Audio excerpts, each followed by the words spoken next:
ரொம்ப இருட்டுங்களா ஐயாங்க? இல்ல இல்ல night விடிகால 6 மணி இருட்டாக இருக்கு. நான் வெளியே ஆ கிடக்குறேன், நல்லா ஸ்னோ இருக்கும். சரி சரி, ஒரு 25 நிமிஷம் தானே. ஆ. ஓ சரி ஓ, நன்றி. நீங்க இருக்கிற இடம், இன்னைக்கு போயிருக்கேன். இப்போ இருக்கிற இடம் எதுங்க ஐயா? இப்போ எங்க இருக்கிறீங்க? இங்க பாரு, நான் வந்து நியூ ஜெர்சில வந்து இருக்குங்க. அதாவது நியூயார்க்ல இருந்து ஒரு ஒரு 1 ஹவர். நியூ ஜெர்சில எப்படி சொல்றதுன்னா, இப்போ சென்னை இருக்குன்னா கோயம்புத்தூர் மாதிரி கொஞ்சம் ஓ ஓ ஓ. இப்போ நேரம் என்னங்க, காலை ஆல்மோஸ்ட் நேரம்? கரெக்டா 6 மணி விடிகால 6 மணி. கரெக்டாக ஆரம்பம். சரி, ஒரு 20 நிமிஷம் மட்டும் பேசுவோம். வேலை உங்களுக்கு இருக்கும்னு நினைக்கிறேன். அப்போ பார்த்தேன் நீங்கள் வந்து பாரு இப்போ இவரு கூட தயாளன் அவர் கூட இப்போ ஏதாவது ஒரு சாறு, அதாவது இப்போ பார்த்தீங்கன்னா தண்ணீர் கூட உங்களுக்கு நமக்கு தேவையில்லை. நம்ம சாறுலேயே சாப்பிட்டோம்னா நம்பிக்கை வந்துடும். அப்படின்னா ஏதாவது ஒரு சாறு கடை குடிச்சிட்டே வாங்க. இப்போ எந்த சாரா பீட்ரூட் இருந்தாலும் கேரட் சரி. சாறு. ஆ எனக்கு என்னென்ன வேணா இனிப்பு என்ன சுவை வேணா சேர்த்திங்க, ஒன்றும் பிரச்சனை இல்லை, ஒன்றும் கவலைப்பட தேவையில்லை. நான் பசி தாகம் கட்டுப்படி ஆயிரும். இதுலயே எப்போ வேணாலும் குடிச்சிக்கலாம், எத்தனை இடம் வேணாலும் குடிச்சிக்கலாம். புரியுதா? ஒன்றும் பயப்பட தேவையில்லை. படப்படம் இப்போ இப்போதான் மூஞ்சி சுருங்கி இருக்கு, இப்போதான் மூஞ்சி பார்த்தா தெரியுது. இப்போதான் மூஞ்சி லட்சணம் வருது, பொதான்னு இருக்கிறது போய் லட்சணம் அப்படி அந்த கண்ணம்லாம் ஒடுங்கணும். புரியுதா? இது ஒடுங்க ஆரம்பிச்சிடும், ஒடுங்கணும். நம்ம உடம்பு வந்து தேவையில்லாத சதையை வச்சிருக்கனால வெள்ளைக்காரனுக்கு நான் நிரூபிக்க தேவையில்லை. எந்த வெள்ளைக்காரனும் வந்து அவன் சாதாரண, அவன் வெள்ளைக்காரனுக்கு வந்து ஒண்ணுமே தெரியாதுன்னு தெரிஞ்சு போச்சு பாவம். பனி காட்டு மிராண்டிகள் தானே. நம்ம அவங்கள்ட்ட ஒண்ணு போக அவசியம், நம்ம தான் நிரூபிக்கணும். நம்ம தான் நம்ம பரிணாம அறிவியல்வாதிகள், நாம தான் நிரூபிக்கணும். மூத்த குடிக்குங்கிறோம் பரிணாம அறிவு, நாம தான் பரிணாமத்தை நிரூபிக்கணும். நமக்கு இது வேணும்னா சதையை ஏத்தி காட்டலாம். 200 கூட பணம் ஏத்தலாங்க. ஏன் எதை வேணா ஏத்தலாம், இறக்கலாம். 100 200 ஏத்தலாம், இறக்கி. இப்ப கூட போப்பாண்டவரும் நாளைக்கு சாக போறாரு. அவர் வந்து 100 இடையே இருக்காரு. அவர் என்னத்தை கிழிக்க போறாரு? ஒன்னும் கிழிக்க போறது இல்ல. ஜான் பெண்டிகட் இன்னைக்கு 2 நாள் செத்து போயிடுவாரு. இன்னும் மித்தமே ஒரு 10 நாளுக்கு மேல இருக்க மாட்டாரு. அவர் 100 கிலோ இடையில உட்காந்துருக்காரு, நகர முடியாது. கண்ணு போச்சு, காது போச்சு, மூட்டு போச்சு, முழங்கால் போச்சு, அத்தனையும் போச்சு. அவர் என்ன போய் ஏசுநாதரோட டயட்டை பின்பற்ற வேண்டியதுதானே? ஏசுநாதர் எல்லா டயட்டும் சொல்லியிருக்காரு. அவர் 50 நாள் வாழ்வதில்லை, அவரே சொல்லியிருக்காரு 50 நாள் மனிதன் வாழ்வதில்லை. லூகாஸ் 20:36 மனிதன் காற்றையும் நீரையும் உட்கொண்டு வாழ்வார்கள். அவனை வந்து கடவுள் நினைத்தாலும் அவன் மேல் சாபத்தை ஏவ முடியாது, கடவுள் நினைத்தாலும் அவர் மேலே சாவுக்கான காரணங்களை ஏவ முடியாதுன்னு பைபிள்லயே இருக்கு. அது தமிழ்நாட்டுக்காரதான் சொல்லி தரணும், தலையெழுத்து நாம தான் சொல்லி தரணும். தமிழ்நாட்டுக்காரனுக்கு பொறுப்பு அதிகமா இருக்கு, புரியுதுங்களா? நம்ம தலையெழுத்து எப்ப பாதிரியார்கள் ஏன் மதவாதிகள் அப்படித்தாங்க. ஏன் மதவாதிகள் வேறு, அந்த யோகவாதிகள் என்பது. அவர் வந்து இயற்கை சட்டத்தை புரிந்து கொடுத்து அற்புதம் செஞ்சார். அது வந்து அவருக்கு பின்னாடி வந்த கூட்டம் பூரா என்னாச்சுன்னா தப்பா இயற்கை அற்புதங்களை பூராமே அதிசயம்னு செஞ்சு இயற்கையா நடக்கிறத பூரா அதிசயம்ட்டானுங்க. அப்ப நான் அதனால நான் சொல்றேன், இப்ப பாருங்க, இந்த பாத்தீங்கன்னா உலகத்துல மோசமான நோயின்னு பாத்தீங்கன்னா ஒவ்வொருத்தருவனுக்கும் அவனுக்கு நோய் வந்தா மோசம்னு சொல்லுவானுங்க. அதாவது சொல்லுவாங்க, தனக்கு தலைவலி வந்தா பெருசும்பாங்க, தனக்கு பல்லு வலி வந்தா பெருசும்பாங்க. அவனுக்கு ஒண்ணுமே இருக்காது, பல்லு வலி மட்டும் இருக்கும். அவனுக்காட்ட ஐயோ உலகத்துல மோசமான வலி பல்லு வலிம்பான். சரியா? அது அவனுக்கு தெரியும். சில பேர்த்துக்கு வந்து கையில ஏதாவது சீ பிடிச்சிருக்கும், ஏதாவது நகைச்சுத்து மாதிரி, ஐயோ உலகத்திலேயே மோசமான நோய் வந்து இந்த நகைச்சுத்து தான்பா. ஏன்னா அவன் சுரீர்னு உயிர் எடுக்கும். இந்த மாதிரி தான் இந்த வாத நோயின்னு ஒண்ணு சொல்லுவாங்க. அந்த யாரு பத்தி, இந்த வாத நோயினா ஒண்ணுமே கிடையாது, சதை அழுகி போய் கரைஞ்சி வெளியே போயிடும். சதை என்ன ஆகுதுன்னு கேட்டேன்னா காரணம் இந்த பன்னிக்கறி சரி மாட்டுக்கறி சாப்பிட்றனால, பன்னிக்கறி மாட்டுக்கறி சாப்பிட்றனால இந்த ஜீன்லயே மாறிடும். யாரு? அவங்க அப்பா அம்மா ஜீன்லயே மாறிடும். எந்த ஜீன்ல மாறிடும்? அவங்க சத்தம் கேட்கல, அவங்க அப்பா அம்மா ஜீன்லயே மாறிடும். அது மாதிரி தயாளன் சத்தம் கேட்கல, தயாளன் மைக்கு சரியா வேலை செய்யல. ஆமா ஆமா, இது ஒண்ணும் இல்லை. ஆமா, இன்னைக்கு பஹ்ரைன்ல ஒருத்தருக்கு அறிமுகப்படுத்திருக்கேன். பஹ்ரைனும் குவைத் நினைக்கிறத. இவர் திருலோச்சந்திரனுடைய அக்கா வீட்டுக்காரன்னு நினைக்கிறேன். அவரு இன்ஜினியர் தான், குவைத்தா. அவருக்கு 2-3 தடவை பேசியாச்சு. அப்படி இனிமேல் அவர் வந்து ஒரு ப்ராஜெக்ட் பண்ணணும். அதையே நான் சொன்னேன், இதெல்லாம் பண்ணுங்க, பண்ணிட்டு நீங்க நல்லா ஆனதுக்கு அப்புறம் நாம ஒரு டீம் வந்து என்னன்னா, நான் ஜெர்மனியில ஒரு டீம் ஃபார்ம் பண்ணணும். நல்ல மனசுல வச்சுக்கீங்க, ஜெர்மனியில நம்ம ஒரு டீம் ஃபார்ம் பண்ணணும். புரியுதா? ஒரு கலைக்கணும். யோகிகளை ஒரு 10 பேர் சேர்ந்து ஒரு தட்டணும். அங்க இருக்கிற யூனிவர்சிட்டி ஒரு ஆட்டி விட்டுறணும். புரியுதுங்களா? ஏன்னா அவன் தமிழ் துறை கொண்டு வந்துட்டானுங்க, நல்ல வேலையை தமிழ் துறை கொண்டு வந்துட்டானுங்க. அங்க இந்த அரசியலும் செய்யாது, அங்க வந்து செய்முறை மார்க்கு மட்டும்தான், எந்த அரசியல் அங்க வேகாது. அதனால எல்லாரும் ஜெர்மனில தமிழ் படிக்கிறதுக்கு தயாராகிக்கிங்க. புரியுதுங்களா? தியாகம் பண்ணுங்க. சரி ஐயா. குடும்பத்துல நினைக்காதீங்க, குடும்பத்துக்கு தூக்கி எறிங்க எல்லாமே. குடும்பத்தை 64 வயசான மறந்துடணும். நீங்க 64 வயசான ஓகே ஐயா. தூக்கி உரிச்சிட்டு நான் ஒரே முறை என்னோட ஜெர்மனிக்கு வாங்க. ஒரே 2 வருஷத்துக்குள்ள நம்ம அவன் சொல்லிட்டானா, தமிழ் எங்க நாட்டுல தமிழ் படிங்க, உங்க நாட்டுல தமிழ் டிகிரி ஏத்துக்க மாட்டேன்ட்டாங்க. அதை பேசினேன். உங்க நாட்டுல தமிழ் டிகிரி படிச்சேன்னு நீ எந்த யூனிவர்சிட்டியில படிச்சாலும் ஏத்துக்கொள்ள முடியாது. எங்க நாட்டுல நீங்க தமிழ் படிங்க தெளிவா சொல்லிட்டாங்க இந்த மேடம் ஈபா வைலட்டன் எல்லாம் தெளிவா. எங்க கான்செப்ட் அப்படிதான். எங்களுக்கு வந்து ரொம்ப தூய்மை இருக்கணும், அந்த பிரின்சிபல் கரெக்டா இருக்கணும், ப்ராஜெக்ட் ஒரு கரெக்டா இருக்கணும். அதனால வந்து எங்க நாட்டுல தமிழ் பண்ணி படிச்சுட்டு நீங்க பண்ணுங்கன்ட்டாங்க. அப்போ நாம என்ன பண்ணோம்னா, தமிழ் மொழி 2 வருஷம் படிச்சதுக்கு அப்புறம் நாம என்ன பண்ணோம்னா, திருமந்திரம், திருக்குறள், ஜெர்மனி ஆகிற 3ஐயும் வச்சுக்கிட்டு நம்ம பாடம் நடத்திடலாம். அப்புறம் கடைசியில வாட்டர் டேட்டுன்னு ஒரு பிரிவே நம்ம கொண்டு வந்துடலாம். தமிழ் துறையில வந்து இன்னொரு பிரிவு வாட்டர் டேட்டுன்னு கொண்டு வந்துடலாம். புரியுதுங்களா? வாட்டர் டேட் வந்து தமிழ்நாட்டுக்கார தான் சொல்லி தருவாங்க, தேவைன்னு சொல்லி தர மாட்டான். அப்ப நாம மாஸ்டர் ஆயிரலாம். ஒரு ஆளுக்கு $5000 போட்டுடலாம். வரவனுக்கு $5000 போட்டு தீட்டு விட்டுறலாம் எல்லாத்தையும். எல்லாரும் வீட்டுல உட்காந்துட்டு மாசம் 5 லட்சம் 6 லட்சம் சம்பாதிச்சுட்டு போயிடலாம். ஒரு அடி அடிச்சு வீட்டுக்கு அனுப்பிச்சுட்டே போயிடலாம். இதெல்லாம் நடக்கும் பாருங்க. இதெல்லாம் நான் சொல்றது இல்லை. இதுல இதுதான் பணத்தை வசியம் பண்றது. பணத்தை வசியம் பண்றதுன்னா, பணத்தை வசியம் பண்றதுன்னு ஒண்ணு இருக்கு. நான் அப்ப பணத்தை வசியம் பண்ண ஆரம்பிச்சிட்டேன். இதுக்கு என்னடா வழி? நான் நேரம் அமெரிக்கா ஜெர்மனிக்கார்ட்டே போய் அவங்க இடத்துல உட்காந்துட்டு அவங்ககிட்டே டிபார்ட்மெண்ட் வச்சுட்டு அங்கிட்டே ஆட்டையை போட்டு அங்கேயே எல்லாத்துக்கும் பணத்தை அனுப்பலாம். தமிழர்களால் மட்டும்தான் சாத்தியம், சித்தர்களால் மட்டும்தான் சாத்தியம். ஆனா அதுக்குன்னு ஒரு 10 பேர் தயாராகிக்கணும். அப்புறம் எல்லாரும் நம்ம கிட்ட தான் கத்துக்கணும். அப்புறம் அங்கிருந்து அப்புறம் நெட்ல உட்காந்து எல்லா நாடுகளும் நெட்ல கொண்டு வந்துடலாம். ஜெர்மனி சென்டரா கொண்டு வந்துடலாம். ஜெர்மனி சென்டர் எங்க? ஜெர்மனி சென்டர் எங்க வேணாலும் வேலை செய்யும். எனக்கு யூடியூப் இருக்குது, கூகுள் வகுப்பு இருக்கிறப்ப நமக்கு எல்லா நாடும் சொந்த நாடு தான். நமக்கு ஜெர்மனி வேற, இந்தியா எல்லாம் வேற. ஆரோக்கியத்துக்கு வந்து எந்த நாட்டிலுமே சொல்லிக் கொடுக்கலாம். அங்க போனா டாலருக்கு மதிப்பு கொடுக்கறனால நம்ம அங்க போறோம். இங்க வந்து நீங்க என்ன குத்துறாலும் நீங்க சம்பாதிக்க முடியாது. நீங்க வந்து வெறும் $300 கூட முக்க முடியாது. அங்க போனா $5000 வாங்கிட்டு போவாரு. நீங்க இந்தியாவே பாதி நீங்க தொழில் ரகசியத்துல யூடியூப்ல ரெக்கார்ட் பண்ணிட்டு. ஆமா, தொழில் ரகசியத்தை எல்லாம் ஒண்ணுமே கிடையாதுங்க. ஆரோக்கியத்தை நீங்க புடிச்சிட்டீங்கன்னா, நீங்க ஆரோக்கியத்தை ஒண்ணு இல்லைங்க. இது உணவு கட்டுப்பாடு ஒண்ணுமே கிடையாது. இதுல என்னது ஒண்ணுமே கிடையாது. வெறும் உணவு கட்டுப்பாடு, அவ்வளவுதான். இந்த உணவு கட்டுப்பாடு சொல்றதுக்கு இவ்வளவு கதை பேச 20,000 ஆண்டு ஆயிடுச்சு. 2000 ஆண்டு ஆகி திருவள்ளுவர் சொல்லி, அருணாடகர் சொல்லி, ஜெர்மன் டாக்டர் சொல்லி, கடைசியில வெங்கடேசன் கண்டுபிடிச்சு, கடைசியில நாம கொண்டு கடைசியில பார்த்தா ஒண்ணுமே இல்லை. அவர் கடைசியில அழகா முடிச்சுட்டே இது வெறும் உணவு கட்டுப்பாடுன்னு போயிட்டாரு. உணவு கட்டுப்பாட்டுல இருந்து அனைத்துமே நல்லாகுது அப்படிங்கிற ஒரு நோபல் பரிசு விஞ்ஞானி கூட தெரியலையா? என்னையா மானக்கேடா இருக்குது. அப்புறம் என்ன இவனுங்க நோபல் பரிசு வாங்குறானுங்க ஒன்றும் புரிய மாட்டேங்குது. உணவு கட்டுப்பாடு இருந்தால் அனைத்து நோய் குணமாகனு சொல்ல வேண்டியதானே? எல்லா உலகத்துல அனைத்து யூனிவர்சிட்டியிலும் கொண்டு வர வேண்டியதானே? அதை பத்தி பேச மாட்டானுங்க ஒருத்தனும் கூட. அதுதான் பெரிய கொடுமையா இருக்கு. வீட்டுல பேசணும். ஒரு குறிப்பிட்ட வயதுக்கு மேல ஒரு 15-16 வயசு தாண்டிட்டா அனைவரும் உணவு கட்டுப்பாட்டுக்கு வரணும் அப்படின்னு தெரிய மாட்டேங்குது. அதே நேரத்துல நீரை அருந்தித்தான் உணவு கட்டுப்பாட்டுக்கு வரணும். நீரை மருந்தாக அருந்தித்தான் நீர். எல்லாமே மருந்து தான். நீங்க மருந்துன்னு எழுதி அர்த்தம். பொதுவாக மருந்துன்னு எழுதி அர்த்தம். எங்க ஊர்ல சொல்லி முடிச்சுக்கிறேன். எங்க ஊர்ல பழமொழி உண்டு. மருந்துக்கு மோர் வாங்கிட்டுவான்னு சொல்லுவாங்க, மருந்துக்கு தேன் வாங்கிட்டுவான்னு சொல்லுவாங்க, மருந்துக்கு விளக்கெண்ணெய் வாங்கிட்டுவான்னு சொல்லுவாங்க. அது என்ன தெரியுமா அர்த்தம்? மருந்துன்னா கொஞ்சோன்னு அர்த்தம். அதுக்கு என்ன இப்படி சொல்லுவாங்க? பால் ஊத்தி வச்சிருக்கேன் பொறை ஊத்துறதுக்கு அப்படிம்பாங்க. பால் ஊத்தி வச்சிருக்கு, பால் ஆறி போச்சு, சூட கொதிக்க வச்சுட்டேன். அந்த ஆச்சி வீடுன்னு இருக்கு எங்க ஊர்ல பார்த்தீங்கன்னா, மோர் எல்லாம் வச்சிருப்பாங்க. அந்த காலத்துல ஆச்சி எல்லாம் இருப்பாங்க. ஆச்சி அவங்க மோர் எல்லாம் வச்சிருப்பாங்க. அவங்க சும்மா கொடுப்பாங்க. அவ்வளவு வசதியா இருப்பாங்க, பணக்காரரா இருப்பாங்க. அவங்ககிட்ட போய் உரமோர்னு கொஞ்சம் வாங்கிட்டு வருவாங்க. ஒரு ஸ்பூன்ல தான் வாங்கிட்டு வருவாங்க. அதுக்கு பேரு தான் மருந்துன்னு சொல்லுவாங்க. அப்ப மருந்துனாவே கொஞ்சோன்னு அர்த்தம். அப்ப இதைத்தான் தமிழ் எழுதி வச்சாங்க.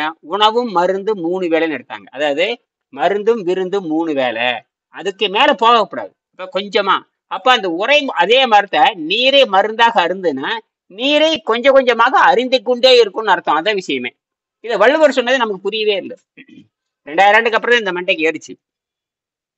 2000 ஆண்டுக்கு அப்புறம் இந்த மண்டையில ஏறி இருக்கு நமக்கு. என்னோட மருந்தோ தண்ணி.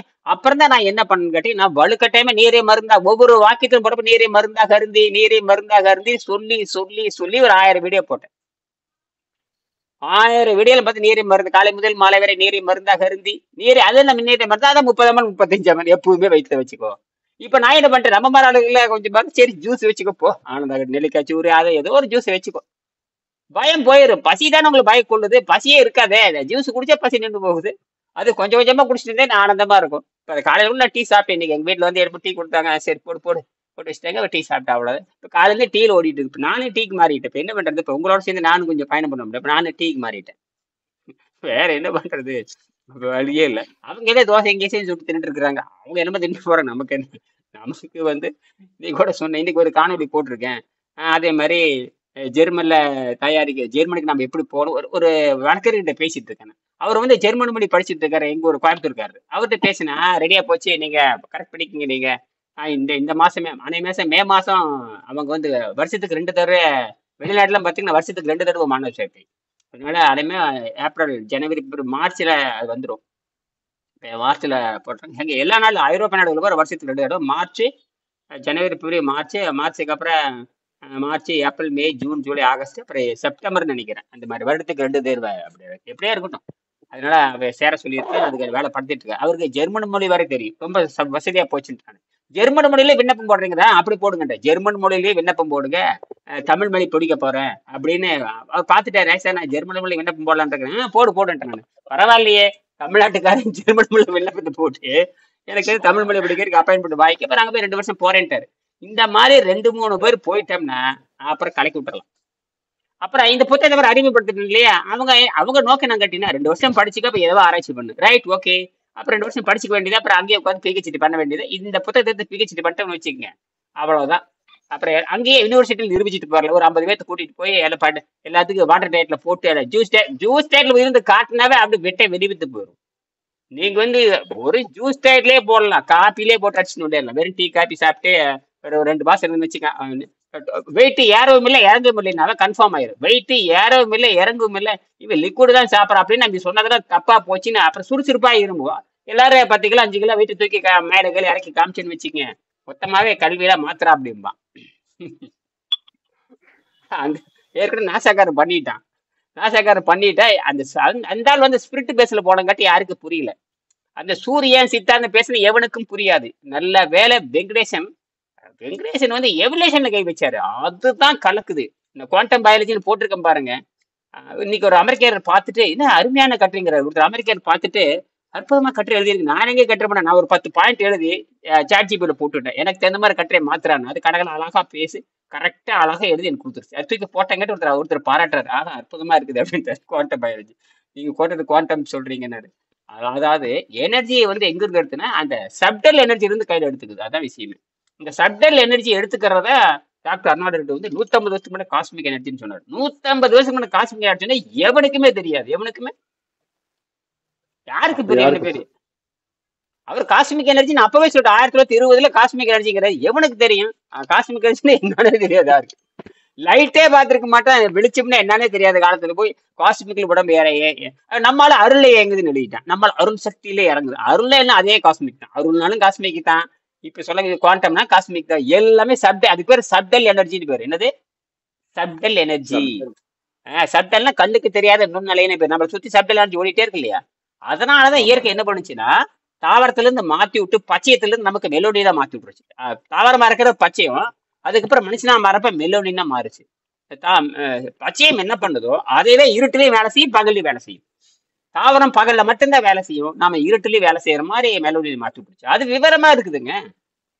தன்னுடைய கண்டுபிடிப்பு எந்த சிக்கலையும், அதாவது எந்த சூழலையும் தாக்கு பிடித்து வளர்ற மாதிரி இயற்கை நம்மளை மாற்றி விட்டுருக்கு. இது இந்த வெள்ளைக்காரனுக்கு தெரியாது. பாவம் முட்டடிச்சிடலாம். இப்போ நம்ம புலனுக்கும் வேலை, நம்ம வந்து புலன்களுக்கு நம்ம ஊறுகாயும் திங்கலாம், ஊறுகாயும் மறுக்கலாம். அது அவனுக்கு தெரியல. நம்ம ஊறுகாயும் திங்கலாம். உலகத்திலே சுவையானது ஊறுகாய் தான். உப்பில்லாத பத்தியகாரம் ஊறுகாயை பார்த்தான்னு ஒரு பாட்டு இருக்குல்ல. உப்பில்லாத பத்தியகாரம் ஊறுகாயை பார்த்தான ஊறுகாயை பார்த்துச்சு மொத்த வைத்தியம் முடிச்சு போச்சு. அவ்வளவுதான். அதுதான் அந்த ரகசியம். அந்த ஊறுகாயை பார்த்துட்டு அவளுக்கு ஜொல்லு ஒழுக ஆரம்பிச்சிடும். ஏன்னா உப்புல பட்டினியா இருக்கிற அது மாதிரி காய்ச்சல்லாம் வந்துடுதுன்னு வச்சுக்கோங்க. காய்ச்சல் வந்துட்டு 2 நாள் வந்துருச்சுன்னா எப்படா அந்த ஊறுகாய் சாப்பிடலாம், கெட்டி சட்னி தோசையும் திங்கன்னா அது அப்படியே ஏங்கும் பாருங்க. அப்பா நானெல்லாம் சிறுசா இருக்கிறப்ப அப்படித்தான் ஏங்கும். அப்படியே அந்த 3 நாள் அந்த நாக்கெல்லாம் மஞ்சளா போயிடும். நாக்கு மஞ்சள் ஆயிரும். ஊசி போட்டு கொண்டு எடுத்துருவாங்க. வெடிக்கும் போகாத. அப்படியே எதையும் சாப்பிட முடியாது. அப்படியே வயிற்றுல பாத்தீங்கன்னா அப்படியே கோலை வரும். அந்த 3 நாள் எப்படியாவது கொஞ்சம் கொஞ்சம் கரைச்சதுக்கு அப்புறம் முதல் வேலையாவே அப்ப பாத்தீங்கன்னா ஐயங்கடை, எங்க ஊர்ல ஐயங்கடை இருக்கும். 2-3 பெரிய பெரிய ஐயரு கடை. ஐயங்கடையில போய் இந்த பேப்பர் ரோஸ்ட் வாங்கிட்டு வர சொல்லுவாங்க அப்பா. பேப்பர் ரோஸ்ட் பேப்பர் ரோஸ்ட் பெருசா இருக்கு அந்த காலத்துல, பெரிய ரோஸ்ட். ஒரு ரோஸ்ட் அப்போ வந்து அப்ப அந்த காலத்துல ஒரு ரோஸ்ட் ₹3.50. ₹3.50 பெரிய பணக்காரர் தான் வாங்கி சாப்பிடுவாங்க. ₹3.50 கொடுத்து பேப்பர் ரோஸ்ட் அப்படியே கம கமன்னு மணக்கு நெய்யில போட்டு கொடுப்பாங்க. அதை போட்டு அந்த கெட்டி சட்னி சாம்பார் கொடுத்து அந்த ஒரு ரோஸ்ட் சாப்பிட்டா தான் ஆஹா காய்ச்சல் தான். அந்த மாதிரி தான் இது, புரியுதுங்களா? அதே மாதிரி இந்த ஊறுகாய். அதனால நமக்கு வந்து ஊறுகாய் சாப்பிட்றதோ பேப்பர் அதெல்லாம் ஒன்றும் விஷயம் இல்லை. நமக்கு வந்து புலன்களை தாண்டறதா நம்ம விஷயமே. புலன்களை தாண்டினால்தான் அது மருத்துவராக மாறுதுங்கிறதா விஷயம். அதனால நோயற்ற வாழ்வே குறைபற்ற செல்வம். இந்த 2 நிமிஷம் பேசி முடிச்சிடலாம். அதனால வந்து நாம வந்து ஒரு சிந்திக்க வேண்டிய தருணம் நம்ம வந்தாச்சு. இனிமேல் வந்து நம்ம யாராவது நேச்சுரோபதி படிக்கிறவங்க, அமெரிக்காவில் நேச்சுரோபதி படிக்கிறவங்க, நீங்களும் அப்படித்தான், உங்க நண்பர்கள் யாராவது நேச்சுரோபதி படிக்கிறவங்க, அமெரிக்கா ரவி பெருமாள் ஒரு ஆலோசனை கொடுங்க. இந்த மாதிரி ஒண்ணு ஜெர்மனியில் ஒன்று நடக்க போகுது, ஜெர்மனியில் தமிழ் தேரி இருக்கு, அதை வந்து பண்ண போறாங்க, நாம வந்து குவாண்டம் சயின்ஸையோ அல்லது வந்து சித்தர்கள் கொள்கை வந்து நிரூபிக்கலாம். அதனால தமிழ் படிச்சவங்க அல்லது நேச்சுரோபதி படிக்கிறவங்களுக்கு வந்து அங்க தமிழ் படிக்க சொல்லி நம்ம இதை கொண்டு வரலாம். எப்படியோ ஒரு 10-20 பேர் வந்துட்டாங்கன்னா நாம வந்து அப்புறம் உலகத்தை திருத்த வழி பண்ணலாம். அப்புறம் நாம வந்து ஸ்பேஸ் சயின்ஸ் அதெல்லாம் எல்லாம் ஒன்றும் விஷயம் இல்லை. அப்ப வெள்ளைக்காரன் சொன்னா இங்க வெள்ளைக்காரன் சொல்லிட்டானாவே இந்தியாக்காரன் சொன்னபடி கேட்பான். அப்புறம் தான் டெவலப் பண்ணுவானுங்க. வெள்ளைக்காரன் கண்டுபிடிச்சு சொல்லிட்டான், தமிழர்கள்லாம் இந்த மையத்துல போய் யாரு நிரூபிச்சிருக்கான்னு சொன்ன உடனே அப்புறம் தான் இஸ்ரோக்காரனுக்கு மண்டையில ஏறு. அது வரைக்கும் என்னதான் இஸ்ரோக்காரன் நேர்ல கொடுத்தாலும் மண்டையில ஏறாது. ஒண்ணு யார வெள்ளைக்காரன் சொன்னா தான் இவனுக்கு வேத வாக்கு. வெள்ளைக்காரன் சொன்னா தான் இவனுக்கு சும்மா எல்லாம் கதை விடுறானுங்க. ஆமா, இந்தியாவில் இருக்கிற எல்லா ஐஐடியுமே டெவலப்மெண்ட்டே தவிர இன்வென்டரே கிடையாது. டெவலப்மெண்ட் தான். அவன் காப்பிடிச்சு இவன் காப்பிடிச்சு டெவலப் பண்ணுவான். அது சயின்ஸ்னு சொல்லிட்டு இருப்பானுங்க. அதெல்லாம் குழந்தைகளுக்கு இருக்கிற அறிவு கூட ஐஐடியில் கிடையாதுங்க. குழந்தைகள் விளையாடுறான் பாத்தீங்களா, அவன் புதுசா கண்டுபிடிப்பான். பள்ளி கூட போகாது 8ஆம் கிளாஸ் போய் புதுசா கண்டுபிடிக்கிறான். இவன் சும்மா உட்காந்து இருக்கிறானுங்க எல்லாமே. அவன் பாரு மெக்கானிக்கலுங்கிறான், ரயில் போறது முன்னாடியே கண்டுபிடிக்கலாங்கிறான், பஸ் வரது முன்னாடியே கண்டுபிடிச்சு நிறுத்தலாங்கிறான். 8ஆம் கிளாஸ் போய் எத்தனையோ பேர் பாத்தீங்கன்னா தமிழ்நாட்டில் நிறைய சாதனை பண்றாங்க. இது எல்லாமே டெவலப்மெண்ட் தான். அதெல்லாம் எவ்வளவு அறிவு. 8 வயசு போய் எலக்ட்ரானிக் பிரிச்சு மிஞ்சற வேலை இருக்கானுங்க. வெறும் கிராமத்துல இருக்கிறவன் அவன் என்னென்னமா கண்டுபிடி, அவக்கு குட்டி சேட்டலைட் தச்சு ஒரு சேட்டலைட் கண்டுபிடிச்சாலும் அனுப்புறானுங்களே, பெரிய விஷயம் இல்லையா? எங்க உலகத்துல யாரும் பண்ணாது. நாசா விஞ்ஞானிகள் செய்யாதெல்லாம் கரூர் ஒரு பையன் கிடைச்சேன்னு சும்மா 3 இன்ச்சிலேயே 3 இன்ச்சு 2.5 இன்ச்சுல அடே 2 இன்ச்சு. ஆச்சரியமா இருக்கு. மினியேச்சர் சேட்டலைட் இது வரைக்கும் யாருமே செய்யாத வேலை. அதனால அறிவுங்கிறது எல்லா பக்கம் இருக்குதுங்க. அது முறையா கொண்டுட்டு வரணும். அந்த மாதிரி போயிட்டு இருக்குது. ராக்கெட்டே வந்து மலிவா வடிவமைக்க முடியுது. சென்னையில 2-3 பசங்க பண்ணிட்டு இருக்காங்க. எல்லாம் ஒரு 25-30 பசங்க. ராக்கெட்டே மலிவா தயாரிக்க முடியும்னு அது ஒரு குரூப் ஒன்று இருக்குது, தெரியுங்களா உங்களுக்கு? அமெரிக்கா உலகத்துக்கே சவால் விடுற அளவு இங்க வந்துட்டானுங்க 2-3 பேர். சென்னையில பண்ணிட்டு இருக்காங்க, 2-3 பசங்க பண்ணிட்டு இருக்காங்க. ஆனா எல்லாம் ஐஐடியில் படிச்ச பசங்க தான். தைரியமா அது எல்லாரும் பாராட்டுறாங்க. அதெல்லாம் இருக்கட்டும். ஆனால் ஆரோக்கியம் எங்கே? விஷயமா ஆரோக்கியம் தானே. எல்லாத்துக்கும் நோயற்ற வாழ்வு தானே. ஆக அதைத்தான் நம்ம வந்து அதனாலதான் நம்ம அந்த ஜீரண நிலையை நிறுத்தி பழகுறதுல தான் நம்ம வெற்றி இருக்குது. அரைகுறைமா நிறுத்தினா போதுங்கய்யா. அவன் அதுதான் விஷயமே. அவன் கார்போஹைட்ரேட் ஃபேட்னு சொல்லி அவன் சொல்ற பரிந்துரைப்பை அசிடிட்டி ஃபுட் அவன் கொடுக்குறான். அதுதான் பெரிய விஷயமே. வேற ஏதாவது கீரை காய்கறி பழம் இருந்தா பரவாயில்ல, அவன் பரிந்துரைக்கு எல்லாமே acidity food. Carbohydrate acidity, fat acidity, protein acidity, எல்லாமே அசிடிட்டி ஃபுட்டு. அசிடிட்டி ஃபுட்டுன்னா அவன் உறறது இல்லை, அதை பத்தி எங்களுக்கு கவலை இல்லைங்கிற. ஏன்னா அவன் சாப்பிட்றது கூட வைரஸ் அதிகப்படுத்துற உடம்பு தான். அவன் கொடுக்குற எல்லா உணவுமே வைரஸ் அதிகப்படுத்தும், ஆன்டி வைரஸ் அதிகப்படுத்தும். பாசிட்டிவ் வைரஸ் எடுத்து கூட பரவாயில்ல. அவன் கொடுக்குற உணவே பாசிட்டிவ் வைரஸ், பாசிட்டிவ் பாக்டீரியா, இந்த மாதிரி பாசிட்டிவ் வைரஸ் நமக்கு வந்து சாதகம். ஆனா அவன் கொடுக்கறது போறான் anti virus anti bacteria develop மாதிரியே கொடுக்கணும். அப்ப என்ன பண்ண முடியும் உங்களுக்கு? நீ ஒண்ணு வேண்டாம். சாதாரணமா சைவம் சாப்பிட்ற விலங்கு பாருங்க அமைதியா இருக்கும், அசைவம் சாப்பிட்ற விலங்கு பாருங்க கொர்றங்க. அந்த வைரஸ் அந்த வேலையை பண்ணும். அதனால தான் கறி தின்னு பழகிட்டான வைரஸ் மண்டையில் ஏறி. இறைச்சி வெறியர்களை எப்படி நீங்க சாராயம் கொடுக்கணும் திருத்த முடியாதோ அதே மாதிரி இறைச்சி வெறியர்களை மாத்திர ரொம்ப கஷ்டம். இப்ப உலகம் பூரா மாட்டு இறைச்சியில தானே இருக்கு. உலகம் பூரா மாட்டு இறைச்சி பன்றி இறைச்சி இல்லாம ஒண்ணுமே கிடையாது. இந்தியா உலகத்திலே மாட்டு இறைச்சி ஏற்றி பண்ற முதல் நாடு தான், 2வது நாடு என்ன இந்திய நாடு தான். இங்க கேட்ட மாட்டு இறைச்சி தப்பும்பா. ஆனா மாட்டு இறைச்சியை டன் ஏத்திக்கிட்டே இருப்பான். என்ன பண்றது? எல்லாமே இப்படித்தான் அரசியல் போயிட்டு இருக்குது. நாம அதை பத்தி கவலைப்பட முடியாது. அதனால நம்ம நோயற்ற வாழ்வு குறைவற்ற செல்வம் பெற முடியும். அதனால இந்த மாதிரி நீண்ட கால பயிற்சியில் இப்போ பார்த்தீங்கன்னா 3 மாசம் 4 மாசம் 5 மாசம் அப்படியெல்லாம் செஞ்சுட்டு போகும் பொழுது பழைய கழிவுகள் வந்து வெளியே ஏற்படும். அது தோல் நோய் மாதிரி காட்டும், கிருகிருப்பு மாதிரி காட்டும், வாந்தி மாதிரி காட்டும், மயக்க மாதிரி காட்டும், அங்கங்க கொப்பளங்கள் வரும். இதெல்லாம் 4-5 மாசத்துக்கு அப்புறம் ஏற்படும். இன்னைக்கு 19வது பாடத்தை எல்லாரும் படிச்சிருவோம். 19வது பாடத்துல குவாலிட்டி ஆஃப் லைஃப்ல அவர் சொல்லியிருப்பாரு, இந்த மாதிரி நீண்ட காலம் இயற்கை பயிற்சியில் நாம் சுத்தம் செய்கின்ற பொழுது, நீண்ட காலம் இயற்கை பயிற்சியில் சுத்தம் செய்கின்ற பொழுது நச்சு அமைதி ஏற்படுகின்ற காலம் ஏற்படும். நச்சு என்ன உடனடியாக தோல் வழியாக, காய்ச்சல் வழியாக இந்த மாதிரி ஏற்படும். அப்படி ஏற்படுகின்ற பொழுது நாம் முழு உபவாசம் இருக்க வேண்டும். அதனால நம்ம தயார் பண்ணிக்கணும். அப்போ இப்ப நம்ம அன்னப்பாதை சுத்தம் பண்ணி தயார் பண்ணிட்டோம்னா அந்த மாதிரி காய்ச்சல் வர்றப்ப நமக்கு தைரியம் வந்துடும். அப்ப காய்ச்சல் வர்றப்ப நாங்க நீர்ல போட்டோம்னா உடனடியே வெளியேற்றி டக்குன்னு எல்லா ஆரோக்கியத்தையும் கொடுத்துரும். புதுசா இப்ப ஒண்ணுமே தெரியாத இந்த மாதிரி புண்ணுக்குன்னு வச்சுக்கோங்க, உடனே மருந்து மாத்திரை போய் அவனை அமுத்தி போட்டு அவனை மீண்டும் நோயாளி ஆக்கிடுவாங்க. நம்ம அதுக்கு முன்னாடியே இது தயார் பண்ணிக்கணும். அது எழுதியிருப்பாங்க அந்த சிஎஸ் பிள்ளை, ரொம்ப அற்புதமான கட்டுரை அது. அவர் வாசகருடைய நீர் உணவு முறையோடு நீங்கள் பொருத்தி பார்த்து கொள்ள வேண்டும் எழுதியிருப்பாரு. ரொம்ப அற்புதமா இருக்கு. அந்த மாதிரி இந்த 6 மாசத்தில் இந்த இயற்கை நீங்க மருத்துவர் ஆடுறீங்க. அதாவது என்ன விஷயம்னாவே உங்களை இயற்கை மருத்துவர் ஆகுவதற்கு தான் அந்த வேலை பண்ணுது. ஒரு மனிதன் நோயில சாகக்கூடாதுன்னு இயற்கையின் விருப்பம். அதான் பகுத்தறிவு கொடுத்தது. ஒரு மனிதன் நோயில சாகக்கூடாது, அது விலங்குகள் அல்ல. விலங்குகள் தனக்குத்தானே வைத்தியம் பார்த்துக்குது. எல்லா விலங்குகளும் வைத்தியம் பார்த்துக்கும். ஆனால் பறவைகள், தாவரங்கள், உலகத்துல எல்லாமே நோய் தன்னைத்தானே குணமாக்கிக்குங்க. பூச்சி பிடிச்சின்னு வச்சுக்கோங்க, அது பூச்சி பிடிச்ச மரமெல்லாம் அப்படியே சுருக்கி மறுபடியும் விரிஞ்சு அந்த பூச்சியில செத்து போனதுக்கு அப்புறம் மறுபடியும் தலைமுறைக்க ஆரம்பிக்கும். இதெல்லாம் இயற்கையில் நடக்கிறது. முருங்கை மரத்தை பார்த்தீங்கன்னா புழு வந்துடும் அப்படியே எல்லாம் உளுந்துரும். புழு போனதுக்கு அப்புறம் எல்லாம் செத்து போயிடும். உடனே தலைமுறைக்க ஆரம்பிக்கும். அதுக்கு தெரியுது வைத்தியம் பண்ணணும் என்னன்னு. புழுல இருந்து பூச்சி வரைக்கும் எல்லாத்துக்கும் வைத்தியம் தெரியும். நம்ம மரமண்டைகளுக்கு தான் கேட்டு செய்ய வேண்டியது. இந்த நம்ம மரமண்டையை சிந்திக்க விடாம செய்யறது இந்த சம்பள கல்வி முறை. சம்பளத்துக்கு தான் எல்லாம் உலகமே சம்பள கல்வி முறைக்கு வந்தாச்சு. அப்புறம் அறிவுக்கான கல்வி முறை இல்லையே. நல்ல வேலை மற்ற நாடுகள்ல நீ ஆராய்ச்சி நிரூபிக்கிறப்ப என்ன பண்ணான்னா இந்த மாதிரி செஞ்சு காட்டுங்கிறேன். நாம செஞ்சு காட்டிட்டு போயிடலாம். அதனால நோயற்ற வாழ்வை குறைவற்ற செல்வம் பெறுவதற்கு என்ன சார், இயற்கை உணவு முறையை மேற்கொள்ளும் பொழுது 3 அல்லது 4 மாதங்களில் 3 அல்லது 4 மாதங்களில், அதாவது அது 3 மாதத்துல வரலாம், 4 மாதத்துல வரலாம், 5 மாதத்துல வரலாம், எப்படி வேட வர. இன்னைக்கு கூட பாத்தீங்கன்னா பொறியாளர் சித்தர்னு சொல்லிட்டு ஒன்று போட்டிருப்பேன், சின்னச்சாமின்னு ஒன்று போட்டிருப்பேன். அதுல பாருங்க என்னுடைய மாணவர் தான். அவரு தமிழக அரசினுடைய நெடுஞ்சாலைத்துறை பணியாளராக இருந்தார். நெடுஞ்சாலைத்துறை தலைமை பொறியாளராக இருந்தார். சின்னச்சாமி என்னுடைய மாணவர் தான், புரியுதுங்களா. அவருடைய காடு 4-5 காடு இருக்கு பாருங்க. அவருக்கு பார்த்தீங்கன்னா விஷம சார்ந்து ஏற்படுச்சு. முழங்கால கீழ் அங்கங்க சின்ன ஓட்டை ஏற்பட்டு புண்ணு ஏற்பட்டு ஒரு வாரம் ஒழுதுகிட்டே இருந்ததுங்க. பெருவரல் நகமே கீழே விழுந்துருச்சு. பெருவரல் நகமே, கால் பெருவல் 2 நகம் கழண்டு கீழே விழுந்து புது நகம் உடைச்சுது. அவ்வளோ அவர் ட்ரக் அடிக்கிட்டு எக்கச்சக்கமான அடிக்கிட்டு டியூட்டியில் இருக்கிறப்போ அந்த காலத்துல சாராயம் சிகரெட்டு கறி இறைச்சி அத்தனையும் டாக்ஸினா மாதிரி அப்படியே உள்ள ஏறிடுச்சு. அதெல்லாம் கரைச்சி வெளியே புது ஒரு 6 மாசத்துல புது மாதிரி மனிதனா மாறி அந்த மாதிரிலாம் வந்துச்சு. அவருடைய காணொலியில இருக்கு பாருங்க. அவரு என் மாணவர் இன்னைக்கு பென்ஷன் வாங்கிட்டு இருக்காரு. 50,000 பென்ஷன் வாங்கிட்டு. அவரு கூட நான் கிட்டத்தட்ட ஒரு 66 நாள் கூடயே இருந்தேன். ஏன்னா நான் வாங்கியிருக்கிற தோட்டத்தை பகிர்ந்து அவரும் பூமியை வாங்கியிருக்காரு. அப்புறம் தான் நட்பு ஏற்பட்டுச்சு இருக்குது. அவரே ஜெர்மனிக்கு வர ரெடியா இருக்கு. அப்போ அவங்க சாதாரண வழி இல்லைங்க. நான் சேருங்கின்ற பொழுது கைகால் பயங்கர வலி இருந்தது. அதுக்கப்புறம் உட்கார முடியாம இருந்து அப்புறம் ஒரு திருப்பி பழைய மாதிரி ஸ்லோவா உட்காந்து தலைகளை யோகா எல்லாம் பண்ணாரு. அவரை பாத்துட்டீங்க, நீங்க பாத்துட்டீங்க. அவரு தோற பிரம்மாண்டமா ஒரு வீடு கட்டிட்டு இருக்காரு. அங்க பாத்தீங்கன்னா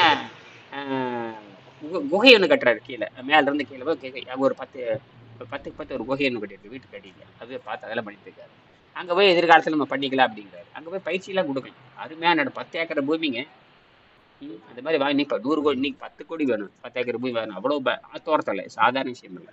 ஆத்தோரத்துல ஆத்து தண்ணி 10 ஏக்கர் வாங்குற ஐயா ஒரு இருக்குல்ல, அதே மாதிரி தான் இவரு ஐயா ஒரு ரவி பெருமாள் ஒரு டேக்கரா வச்சிருக்காருங்க. அவரும் ஆத்தோரத்துல இருக்கிறது பார்த்து அருமையா நடங்க. ஜம்மன் போய் கூட்டி காமிச்சாரு. ஏதோ இருக்கட்டும், முதல் ஆரோக்கியம் இல்லாதவனுக்கு நீங்க அரண்மனையில் தங்கி அரண்மனையில் தங்கி இருந்து என்ன பெரிய வச்சுக்கணும். அரண்மனையா இருந்தானே 5 ஸ்டார் ஹோட்டலா இருந்தானே, ஆரோக்கியம் இல்லாதவனுக்கு 5 ஸ்டார் ஹோட்டல் நரக வேதனை தான். என்னது நரக வேதனை தான். ஆக இங்கதான் பாத்தீங்கன்னா அதேதான் இது உடம்பை இழைத்திருக்க வேண்டும் அப்படிங்கிற தத்துவம் எங்கிருந்து வருதுன்னு கேட்டீங்கன்னா, இந்த கோயில் சிலை இருக்கு பாத்தீங்களா, அதுல இருந்து வருது. இந்த கோயில் சிலை பாத்தீங்கன்னா இடுப்பு சிறுத்து மார்பு பெருத்திருக்கும். இது எப்படா இந்த இடுப்பு சிறுத்து மார்பு பெருத்திருக்க வேண்டிய இது கலாச்சாரம் 20,000 ஆண்டுகளுக்கு முன்பாக மையன் என்கிற சிற்பியால் கண்டுபிடிக்கப்பட்டது. அவர் தான் இந்த 5 வெள்ளம் எழுதினார். ஐந்திர வல்லமையும் அப்புறம் பிரணவ வேதம் அவர் தான் இருந்தார். அதுல இருந்து தான் எல்லாமே வந்தது. ஐந்திரம் அது இலக்கணமே அவர் தான் தொகுத்தாரு அந்த காலத்துல. இலக்கண 15,000 20 ஆண்டுக்கு முன்னாடி இலக்கணம் தான் தொகுத்தாங்க. நிறைய எழுத்து இருந்தது. 50 50 51 எழுத்து இருந்தது. அதை வந்து பின்னாடி வந்து 30 எழுத்த மாத்தினது. எவ்வளவு விஷயம் இருக்கு. நம்ம நிறைய விட்டடிச்சிட்டோம். நம்ம எல்லாம் நம்ம போதைக்கு அடிமையாயிட்டோம். தமிழர்கள் வந்து அதுல எந்த சந்தேகம் இல்லை. உலகமே போதைக்கு அடிமையாச்சு. சைனா, அமெரிக்கா எல்லா நாடுகளும் ட்ரக் அடிக்ட். அந்த மாதிரி இதுவும் ட்ரக்ல இருந்திருக்கிறாங்க. அப்புறம் அதுல விடுபட்டு தான் மேல வருது. இப்ப நாம உணவுங்கிற அதை விட மோசமானது இப்ப ட்ரக்ல இருந்து கூட விடுதலை அடைஞ்சிருவா. சாப்பாட்டுல இருந்து விடுதலை அடைஞ்சது சாதாரண விஷயம் அல்ல. என்னது, சோத்துல இருந்து அன்னமாயத்திலிருந்து விடுதலை பண்ணுங்கிறது சாதாரண விஷயம் இல்லை. அதனால அதை பாருங்க, முயற்சி பண்ணுங்க. சொல்லி முடிச்சுக்கிறேன். இயற்கை உணவு முறையில் மேற்கொள்ளும் பொழுது 2 அல்லது 3 மாதங்களில் விஷமசாந்தி ஏற்படும். இது உடல் பழைய சேர்ந்துவிட்ட விஷப்பொருள்களை வெளியேற்றுவதற்கான காண்பிக்கும் நோய் போன்று காட்டுகின்ற அறிகுறிகள். அவ்வளவுதான் அறிகுறிகள் ஆகும்.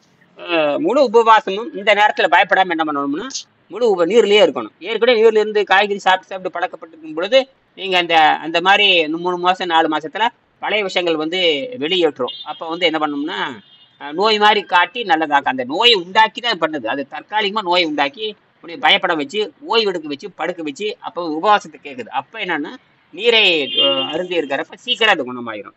சரி, இவ்வாறு இந்த காலத்தில் தேவை. இந்த விஷமசாந்தி காலத்தில் உடல் தன்னிடம் சேர்ந்து விட்ட பழைய விஷயங்களை நீக்கி முடித்தவுடன் உடல் புத்துணர்வு பெறுவதை நீங்கள் உணர்வீர்கள். அப்படி அந்த 2-3 நாளைக்கு சோர்வா இருக்கும். அப்புறம் அப்படியே இந்த நீர் பயிற்சி பண்ண அந்த விஷம் சிறுநீர்ல மலத்தில் வெளியே போனதுக்கு அப்புறம் எல்லா கணையம் கல்லீரல் எல்லாம் மீண்டும் புத்துணர்வு பெற ஆரம்பிக்கும். ரீபில்ட் ஆகும். அந்த நேரத்தில் என்னாச்சுன்னா, சிதைந்து போனது அழுகி போனதெல்லாம் என்னாச்சுன்னா ஸ்டெம் செல் திருப்பி வேலை செய்யுது. ஆச்சரியம் கேட்டீங்கன்னா, வாழ்க்கையில 2 முறை தான் வந்து ஸ்டெம் செல் வேலை செய்துங்கிறான். ஒண்ணு வந்து பிறந்த உடனேயே அந்த குழந்தைக்கு உள்ள கணையம் கல்லீரல் அதை ரீபில்ட் பண்ண ஆரம்பிக்கும். அதற்கப்புறம் தூங்கிடும். அதுக்கப்புறம் எப்ப வயிற்றுக்கு ஓய்வு கொடுக்குறீங்களோ, ஃபாஸ்டிங் போடுறீங்களோ, அப்பதான் அந்த ஸ்டெம் செல் என்ன பண்ணுதுன்னு கேட்டீங்கன்னா, தான் வந்து ஒரு புதிய குழந்தை மாதிரி நினைச்சுக்கிட்டு உடனே தேடி பிடிச்சி சிதைந்த பொருள் எல்லாம் அது கட்டமைக்குதுங்கிறது தான் ஆட்டோபேகி. அதாவது நோபல் பரிசு வாங்கினார் ஆட்டோபேகி. ஆட்டோபேகிங்கிறது தன்னைத்தானே மறுகட்டமை ரீஜென்ரேட் பண்றதுதான் ஆட்டோபேகி. மிகப்பெரிய கண்டுபிடிப்பு. அதை மலிவா சொல்லி கொடுக்கணும். அது வந்து அவர் நினைச்சாலும் கூட ஜப்பான்ல சொல்லித்தர முடியாது. ஏன்னா இது யோக முறையில சேருது. கடைசியில இந்த மனம் போய் சேருது. இந்த மனம், உடல், ஆன்மா இந்த 3 சேருது. உணவு பழக்கத்தை மாத்துறது இவ்வளவு சிக்கல் இருக்கு. உணவு பழக்கத்தை மாத்துகின்ற பொழுது 3 சிக்கலையும் தெளிவுபடுத்தணும். 3 சிக்கலையும் உனக்கு 3 வகையான ஆரோக்கியம் கிடைக்குது. அதாவது உடல் சார்ந்த ஆரோக்கியம், மனம் சார்ந்த ஆரோக்கியம், விண்வெளியோடு தொடர்பு வைக்கின்ற ஆத்மா சார்ந்த ஆரோக்கியம், 3ஐயும் புரிய வைக்கணும். அந்த மாதிரி 3ஐயும் புரிய வைக்கிறது வெங்கடேசன் கண்டுபிடிச்சதுதான். இவர் சொல்லலன்னா ஒண்ணு அது இணைச்சிருக்காரு. அது ஜெர்மன் டாக்டர் சொன்னது, அப்புறம் அமெரிக்க டாக்டர் சொன்னது எல்லாம் சேர்ந்து நிரூபிச்சிருக்காரு. முயற்சி பண்ணுங்க. ஜூஸ் டேட்லேயே போடுங்க. அப்புறம் மறுபடியும் நாளை சந்திப்போம். சரிங்களா? நன்றி, வணக்கம்.